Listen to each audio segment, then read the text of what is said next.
नमस्कार दोस्तों, स्वागत है आपका अपने YouTube चैनल सौर एकेडमी पे। तो फ्रेंड्स, आज हम लेके आए हैं परीक्षावाणी सीरीज़ का अगला पार्ट, जिसके अंतर्गत हम उत्तराखंड में जननांकिकीय संक्षिप्त यानी कि उत्तराखंड में जनगणना के जो आंकड़े आए हैं 2011 की जो जनगणना हुई थी, उसके आधार पर उत्तराखंड में जो भी आंकड़े आए हैं उसको पढ़ते हुए चलेंगे। देखिए फ्रेंड, इससे पहले की क्लासेस जिसने नहीं देखी हैं प्लेलिस्ट में जाकर देख सकता है, और साथ ही साथ हमारे यूट्यूब चैनल को सब्सक्राइब कीजिए, और टेलीग्राम ग्रुप से जुड़ने के लिए लिंक हमने डिस्क्रिप्शन बॉक्स में दिया है। वहाँ से आप हमारे टेलीग्राम ग्रुप से जुड़ सकते हैं और इसकी PDF भी डाउनलोड कर सकते हैं। तो चलिए फ्रेंड्स, शुरू करते हैं। आज का जो फर्स्ट क्वेश्चन है, जनगणना 2011 के अंतिम आंकड़े देहरादून में जारी किए गए थे, और ये कब जारी किए गए? देखिए फ्रेंड्स, सभी लोग जानते हैं अंतिम जो जनगणना थी 2011 में हुई थी, और इसके बाद जो जनगणना होनी थी 2021 में होनी थी। प्रत्येक 10 वर्ष में होती है और कोरोना के कारण नहीं हो पाई। तो अभी फ़िलहाल आपको 2011 के ही आंकड़े याद रखने हैं, यहाँ से भी क्वेश्चन बनते रहते हैं। तो 2011 में जब जनगणना हुई, इसके जो अंतिम आंकड़े प्रकाशित किए गए, ये देहरादून में 31 मई 2013 को प्रकाशित किए गए। तो पहला क्वेश्चन तो यही याद रखना है। अगला पॉइंट है, 2011 में राज्य की कुल आबादी एवं देश का प्रतिशत कितना है? देखिए फ्रेंड, यहाँ पर बात हो रही है 2011 की जनगणना के अनुसार जो उत्तराखंड है उसकी आबादी कितनी थी, और ये आबादी देश की आबादी का कितना प्रतिशत थी। अगर हम बात करें राज्य की जो जनसंख्या है कितनी है, तो 1,00,86,292 यानी कि 1,86,292 राज्य की जनसंख्या है, जो कि देश का 0.83% है। 0.83% देश की जनसंख्या का उत्तराखंड में निवास करती है। तो ये पॉइंट भी याद रखना है। अगला पॉइंट है, 2001 व 2011 में जनसंख्या की दृष्टि से राज्यों एवं केंद्र शासित प्रदेशों में उत्तराखंड का स्थान है। तो उत्तराखंड का स्थान जनसंख्या की दृष्टि से 20वां है, और तेलंगाना के बाद इसका स्थान 2014 से 21वां हो गया है। देखिए बन, यहाँ पर दो टाइप से क्वेश्चन बनते हैं। अगर सिंपली बात करें कि जनसंख्या की दृष्टि से उत्तराखंड का स्थान कौन सा है, तो तब हो जाएगा 20वां। अगर बात करें कि केंद्र शासित प्रदेश सहित, तो केंद्र शासित सहित का स्थान है, तो तब हो जाएगा 21वां स्थान। अगला पॉइंट है, 2011 के अनुसार कुल जनसंख्या में से पर्वतीय आबादी कितने प्रतिशत है, यानी कि कितने लोग पर्वतीय क्षेत्रों में निवास करते हैं। तो 64.90 इतने लोग पर्वतीय क्षेत्रों में निवास करते हैं। वहीं अगर मैदानी क्षेत्र की आबादी देखें, तो मैदान में 35.10% निवास करते हैं। तो दोनों पॉइंट याद रखने हैं, पर्वतीय क्षेत्र में 64 और मैदानी क्षेत्र में 35.10%। अगला है, 2011 के अनुसार राज्य की कुल आबादी गढ़वाल और कुमाऊं मंडल में कितनी है। तो गढ़वाल मंडल में कितनी आबादी निवास करती है, तो 58.07, और वहीं कुमाऊं मंडल में कितनी आबादी निवास करती है, तो 41.93%। तो ये दोनों मंडलों का प्रतिशत है, तो ये पॉइंट भी याद रखना है। तकरीबन 2011 की जनगणना के अनुसार पुरुषों की अगर आबादी की बात करें, तो पुरुषों की कुल आबादी कितनी है, तो 50.93%, इतने तो पुरुष हैं। वहीं अगर स्त्रियों की बात करें, महिलाओं की आबादी कितनी है, तो 49.07 स्त्रियों की आबादी है। तो दोनों पॉइंट याद रखना है, 50.93% पुरुष हैं और 49.07% महिलाएं हैं।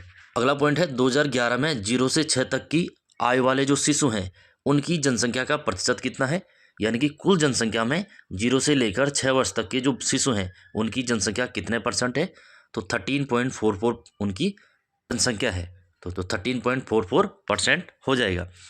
अगला पॉइंट है, 2011 के अनुसार कुल शिशु आबादी में से पुरुष एवं महिला शिशु का प्रतिशत कितना है। टोटल तो कितने पड़े हैं, तो 13.44 थे। अब में से भी मेल शिशु कितने हैं और फीमेल शिशु कितने हैं, तो मेल हैं 52.90 और वहीं फीमेल है 47.10। ये किसकी बात हो रही है, तो फीमेल और मेल शिशुओं की। अगला पॉइंट है, 2001 से लेकर 11 के दौरान राज्य की आबादी में वृद्धि दर कितनी है। देखिए फ्रेंड, उत्तराखंड की वृद्धि दर की बात करें, यानी कि 2001 की जनगणना और 2011 की जनगणना के बीच कितने प्रतिशत की वृद्धि हुई है, कितनी आबादी बढ़ी है, तो 18.81% की वृद्धि हुई है। देखिए फ्रेंड, ये वृद्धि दर देखें कि किस जनपद में या किन जनपदों में सर्वाधिक हुई है या फिर किन जनपदों में नहीं हुई है। तो सर्वाधिक जो वृद्धि हुई है तो वो देहरादून और हरिद्वार में हुई है, जबकि जो राज्य के इन दोनों को छोड़कर 11 जिले हैं, यहाँ पर गिरावट देखने को मिली है, यानी कि यहाँ पर कोई भी वृद्धि नहीं हुई है। अगला पॉइंट है, 2001 से लेकर 11 के दौरान 10 के वृद्धि दर में सर्वाधिक बढ़ोतरी कहाँ हुई है, यानी कि 10 सालों के अंदर सबसे ज़्यादा जो आबादी बढ़ी है वो कहाँ पर बढ़ी है, तो वो देहरादून के अंदर बढ़ी है। लगभग 7.33% की बढ़ोतरी यहाँ पर होती है। अगला पॉइंट है 2001 से लेकर 11 के दौरान दो जिलों, दो कौन कौन से हैं, एक तो पौड़ी है, दूसरा अल्मोड़ा है, की दशकीय वृद्धि दर रही है, तो ये 0 से नीचे रही है। यानी कि उत्तराखंड के अंदर दो जिले थे जो 2001 से लेकर 11 के मध्य इन 10 सालों में यहाँ पर जो आबादी है वो माइनस में रही है। तो वो कौन से दो जिले हैं, एक तो पौड़ी है, दूसरा अल्मोड़ा है। इनकी जो वृद्धि दर है वो माइनस में रही है, यानी कि यहाँ जनसंख्या घटी है। देखिए फ्रेंड, 2011 के अनुसार राष्ट्रीय स्तर पर दशकीय वृद्धि दर देखें, यानी कि 2001 से लेकर 2011 के मध्य आबादी में वृद्धि हुई है, कितने परसेंट की हुई है, तो राष्ट्रीय स्तर पर 17.70% यहाँ पर हुई है। जबकि उत्तराखंड में कितनी हुई है, 18.81% हुई है ना। तो देश में कितनी है, 17.7% है, दोनों याद रखना है। अगला पॉइंट है 2011 में दशकीय वृद्धि दर में देश में राज्य का स्थान, यानी कि जो दशकीय वृद्धि दर है हुई है तो उसमें राज्य के स्थान कौन सा है देश के अंदर, तो 18वां स्थान है। जबकि दशकीय वृद्धि दर भी कितनी है, तो 18.81% है ना। तो 18वां स्थान है और 18.81% भी क्या है, दशकीय वृद्धि दर है। देखिए फ्रेंड, अगला पॉइंट है 2001 व 2011 में राज्य का औसत जनघनत्व कितना था। जनघनत्व क्या होता है, सबसे पहले इसको पढ़ेंगे। पॉपुलेशन डेंसिटी क्या होता है, यानी कि प्रत्येक किलोमीटर स्क्वायर में कितने लोग निवास करते हैं। 1 किलोमीटर स्क्वायर यानी कि 1 वर्ग किलोमीटर के दायरे में जितने भी लोग निवास करते हैं उसको उस क्षेत्र का घनत्व कहते हैं। यहाँ पर बात हो रही है तो 2001 में उत्तराखंड के अंदर 159 लोग प्रत्येक वर्ग किलोमीटर के दायरे में निवास करते थे। वहीं ये बढ़कर कितना हो गया 2011 के अंदर, तो 189 189 व्यक्ति प्रत्येक वर्ग किलोमीटर हो गया है। तो यानी कि बढ़ोतरी कितने की हुई है, 30 की बढ़ोतरी यहाँ पर देखने को मिली है। क्वेश्चन अगर बनेगा 2011 के अनुसार राज्य का जन घनत्व कितना है, तो 189 व्यक्ति प्रति वर्ग किलोमीटर है। और कितनी बढ़ोतरी हुई है 2001 के अकॉर्डिंग 2011 में, तो 30 की बढ़ोतरी यहाँ पर होती है। तो ये पॉइंट भी याद रखना है। अगर हम बात करें इसी जनघनत्व में सबसे ज़्यादा वृद्धि राज्य के अंदर कहाँ पर हुई है, तो ये हरिद्वार के अंदर हुई है। तो ये हरिद्वार याद रखना है। हरिद्वार का जो जनघनत्व है वो लगभग 801 के आसपास है, 801 व्यक्ति प्रत्येक वर्ग किलोमीटर। अगर हम यही जनघनत्व 2001 के अनुसार देश स्तर पर देखें या राष्ट्रीय स्तर पर देखें, तो देश में 382 व्यक्ति प्रत्येक वर्ग किलोमीटर में निवास करते हैं। तो ये पॉइंट भी याद रखना है, देश का है 382, जबकि उत्तराखंड में है 189 व्यक्ति प्रत्येक वर्ग किलोमीटर। अगर हम जनगणना में उत्तराखंड का देश में स्थान देखें तो जनगणना में 25वां स्थान है। देखिए फ्रेंड, अगला जो प्रश्न है 2001 व 2011 में राज्य में औसत लिंगानुपात कितना है। तो सबसे पहले हम जानेंगे लिंगानुपात होता क्या है। लिंगानुपात यानी कि सेक्स रेशियो, प्रत्येक 1000 पुरुषों के पीछे कितने महिलाएं हैं, इसी को लिंगानुपात कहते हैं। यानी कि 1000 पुरुषों के लिए कितनी महिलाएं उपलब्ध हैं, तो वही क्या है, लिंगानुपात है। तो ये 2001 में कितना था, तो 962 था, यानी कि 1000 पुरुषों के पीछे 962 महिलाएं थी। और 2011 में एक की वृद्धि हुई है, तो 963 प्रत्येक 1000 पुरुषों के पीछे महिलाओं का यहाँ पर आंकड़ा देखने को मिला है। तो अब अगर क्वेश्चन बन जाए 2011 के अनुसार लिंगानुपात कितना है, तो उत्तराखंड का लिंगानुपात है 963। और यही चीज़ हम भारत के बारे में बात करें तो 2011 के अनुसार देश में औसत लिंगानुपात कितना है, तो 943 प्रति 1000 पुरुष। 943 जो महिलाएं हैं 1000 पुरुष के पीछे हैं।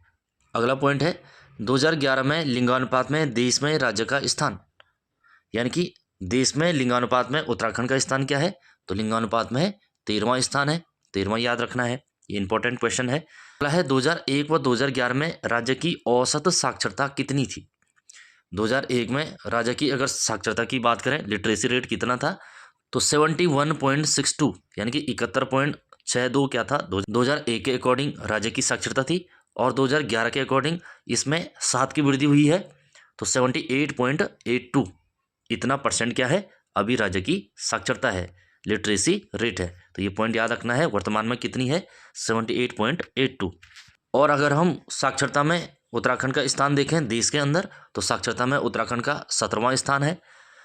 और उत्तराखंड में जो पुरुष साक्षरता है, तो पुरुषों की साक्षरता 2001 और 2011 में कितनी है, तो 2001 के अकॉर्डिंग 83.3 थी, और वहीं 2011 में बढ़कर 87.40 यहाँ पर हो गई है। तो पुरुष साक्षरता कितनी है? तो 87.40।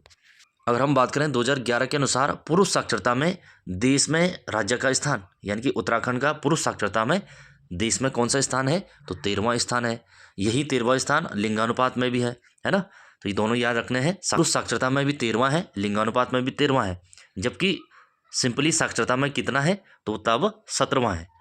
देखिए बहन, यही बात अगर हम महिलाओं पर देखें कि 2001 और 2011 में राज्य में महिला साक्षरता कितनी थी? तो 2001 में 59.6% थी और वहीं बढ़कर 2011 में हो गई थी 70%। काफ़ी बढ़ोतरी देखने को यहाँ पर मिली है। अगला पॉइंट है 2011 में महिला साक्षरता में देश में राज्य का स्थान, यानी कि महिलाओं की साक्षरता में उत्तराखंड का देश में कौन सा स्थान है? तो तब 20वां हो जाएगा। सबसे पहले हमने पढ़ा है साक्षरता में उत्तराखंड का स्थान देश के अंदर, तो 17वां है। पुरुष साक्षरता में तो 13वां है। तो महिला साक्षरता में 20वां है। तो ये तीनों पॉइंट यहाँ पर याद रखने हैं। अगला पॉइंट है तीव्र पलायन के कारण 2 जिलों में पूर्व की अपेक्षा आबादी बढ़ने के बजाय घटी है। जैसे हमने बताया है माइनस में यहाँ पर वृद्धि दर देखने को मिली है। तो वो 2 जिले कौन से हैं? एक तो पौड़ी है, दूसरा अल्मोड़ा है। क्योंकि यहाँ पर पलायन सबसे ज़्यादा मात्रा में है, इस कारण यहाँ पर जनसंख्या वृद्धि देखने को नहीं मिली है। हम पढ़ेंगे जननांकीय दृष्टि से एक एक जिले, यानी कि जनसंख्या दृष्टि से जिलेवार जो भी हमारे पास यहाँ पर पॉइंट दिए गए हैं उनको हम पढ़ते हुए चलेंगे। जैसे इसमें सबसे पहला है सर्वाधिक व सबसे कम आबादी वाले जिले कौन से हैं? तो सर्वाधिक आबादी हरिद्वार की है और सबसे कम आबादी रुद्रप्रयाग जिले की यहाँ पर हो जाएगी। अगर इसी में हम देखें कि सर्वाधिक व सबसे कम शिशु जनसंख्या जो बच्चे हैं, सर्वाधिक व सबसे कम कहाँ पर है? तो ये भी हरिद्वार और रुद्रप्रयाग में हो जाएगा। सर्वाधिक बच्चे भी हरिद्वार में है और सर्वाधिक आबादी भी हरिद्वार की है और सबसे कम आबादी रुद्रप्रयाग की है और सबसे कम शिशुओं की आबादी ये भी रुद्रप्रयाग के अंदर है। अब हम बात करें कि सर्वाधिक व सबसे कम शिशु अनुपात वाले जिले, अनुपात यानी कि प्रतिशत वाले जिले, सबसे ज़्यादा शिशुओं का परसेंट कहाँ है? जहाँ सबसे ज़्यादा शिशु होंगे वहीं होगा। तो हरिद्वार में है 15.11%, यानी कि टोटल आबादी का 15.11% यहाँ पर बच्चे हैं। वहीं अगर सबसे कम शिशुओं का अनुपात देखें तो ये देहरादून के अंदर है, जहाँ पर कुल जनसंख्या का 11.88% क्या है? बच्चे हैं। अगला पॉइंट है सर्वाधिक और सबसे कम वृद्धि दर वाले जिले, यानी कि किन जिलों में सबसे ज़्यादा वृद्धि हुई है और किस में सबसे कम वृद्धि देखने को मिली है।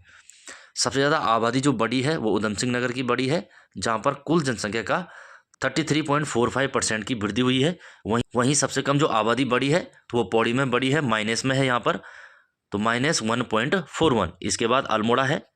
ये दोनों आपको याद रखने हैं। अगला पॉइंट है सर्वाधिक और सबसे कम लिंगानुपात वाले जिले। तो सर्वाधिक और सबसे कम लिंगानुपात वाले जिले कौन से हैं? सबसे ज़्यादा अल्मोड़ा में है 1139 और सबसे कम हरिद्वार में है 880। जैसे मैंने बताया था लिंगानुपात, हमने बताया था लिंगानुपात क्या होता है कि प्रत्येक 1000 पुरुषों के पीछे कितनी महिलाएं हैं। तो इनमें सबसे ज़्यादा अल्मोड़ा है, 1000 पुरुषों पर 1139 महिलाएं हैं। और वहीं सबसे कम हरिद्वार में है, 1000 पुरुषों के ऊपर 880 महिलाएं हैं। अगर हम बात करें सर्वाधिक और सबसे कम शिशु लिंगानुपात, अब शिशुओं को देखें तो सबसे ज़्यादा शिशु लिंगानुपात कहाँ पर है? तो अल्मोड़ा में है, जहाँ पर 1000 पुरुष शिशुओं पर 922 महिलाएं शिशु हैं।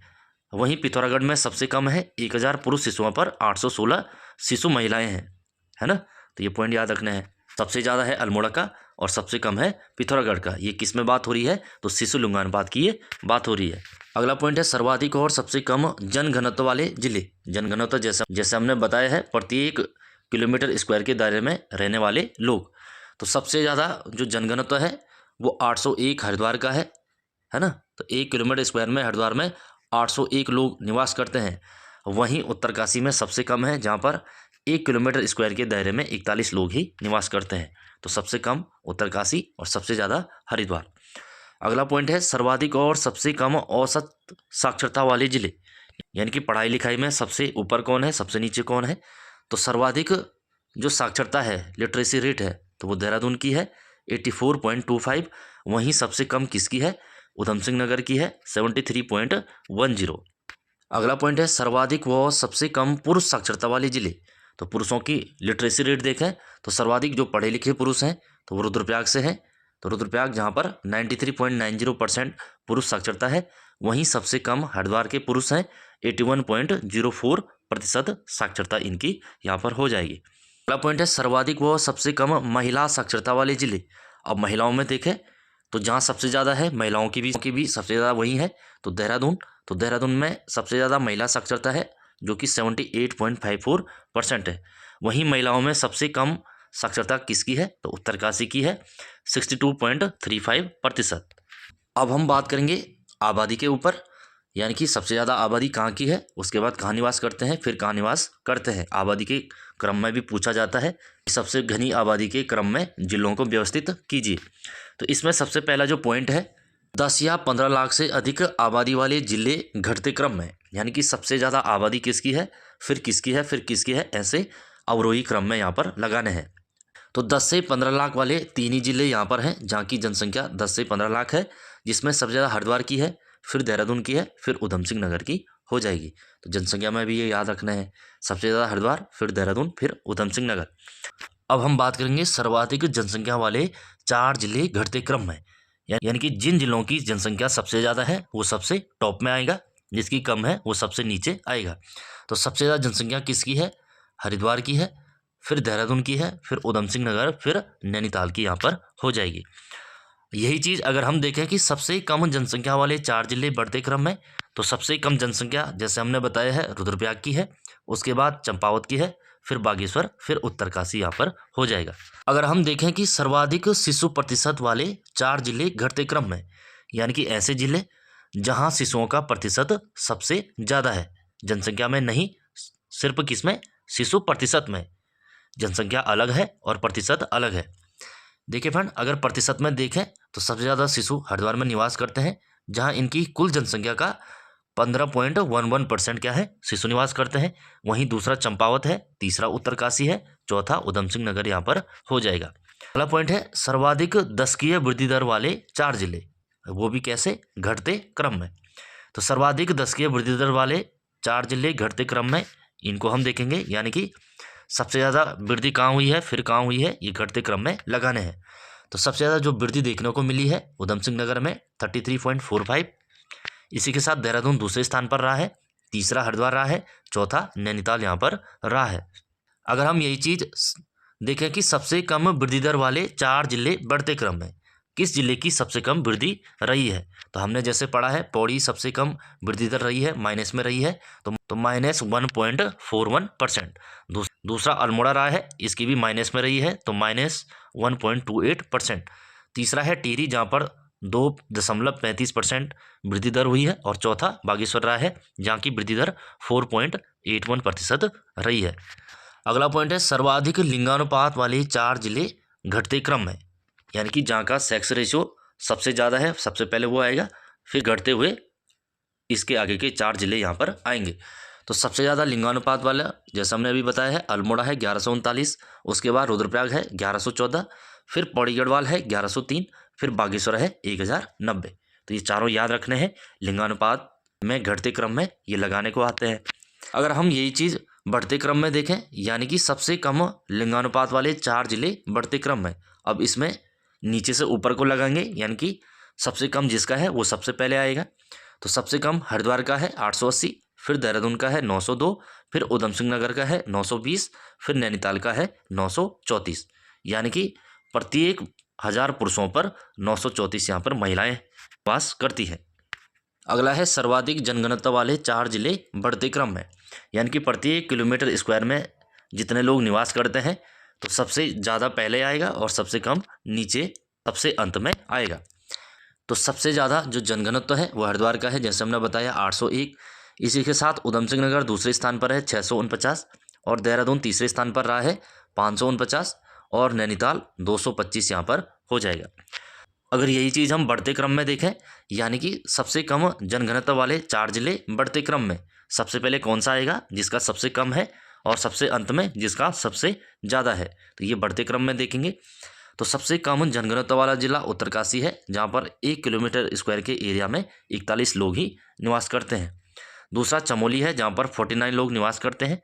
तीसरा पिथौरागढ़ है, जहाँ पर 68 है, और चौथा बागेश्वर है, जहाँ पर 116 लोग प्रत्येक किलोमीटर स्क्वायर में निवास करते हैं। अगला है सर्वाधिक साक्षरता प्रतिशत वाले 4 जिले घटते क्रम में, सबसे ज़्यादा साक्षरता किसकी है, लिटरेसी रेट किसका है, तो सबसे पहले वो आएगा। तो सबसे ज़्यादा देहरादून की है, जैसे पहले भी बताया है 84.25 यहाँ की साक्षरता है।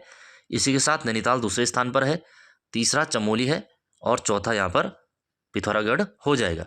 अगर हम बात करें सबसे कम साक्षरता वाले 4 जिले बढ़ते क्रम में और जिनकी साक्षरता सबसे कम है, अब वो आएंगे। तो सबसे कम किसकी है, तो उधम सिंह नगर जैसे बताया है 73.10% है। दूसरा हरिद्वार है जहाँ पर भी 73.43% है। तीसरा उत्तरकाशी है, चौथा टिहरी यहाँ पर हो जाएगा। ये जो जिले हैं साक्षरता के बढ़ते क्रम में है, सबसे कम पहले आएगा, फिर सबसे ज़्यादा इससे आगे आता रहेगा। अगला पॉइंट है सर्वाधिक महिला साक्षरता वाले 4 जिले घटते क्रम में, यानी कि महिलाओं की साक्षरता सबसे ज़्यादा कहाँ पर है, फिर कहाँ पर है। सबसे ज़्यादा जो महिला साक्षरता है जैसे हमने बताया है देहरादून में है, दूसरे पर नैनीताल है, तीसरा पौड़ी और चौथा चमोली यहाँ पर हो जाएगा। अगर हम बात करें सबसे कम महिला साक्षरता वाले 4 जिले, तो सबसे कम महिला साक्षरता कहाँ है, तो ये उत्तरकाशी में, जैसे अभी बताया है उत्तरकाशी में सबसे कम महिला साक्षरता है। दूसरे पर टिहरी है, तीसरा उधम सिंह नगर और चौथा हमारा हरिद्वार यहाँ पर हो जाएगा। देखिए फ्रेंड्स, इस क्लास को हम कंटिन्यू रखेंगे।